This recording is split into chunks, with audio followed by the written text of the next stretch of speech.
ఆ మధ్య ఒక పెద్ద ఆయన భారత్ కంటే బంగ్లాదేశ్ బాగా అభివృద్ధి చెందుతున్నది అన్నాడు. గుర్తున్నదా? అసలు ఎవరన్నారు? ఆ మేధావి అయినా గుర్తున్నాడు అసలు?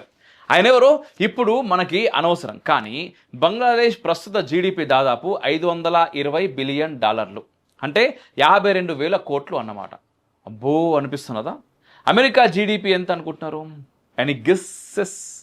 అగ్రరాజ్యం స్థూల దేశీయోత్పత్తి 30 ట్రిలియన్లకు పైన, అంటే 30 లక్షల కోట్ల కంటే ఎక్కువ అన్నట్టు.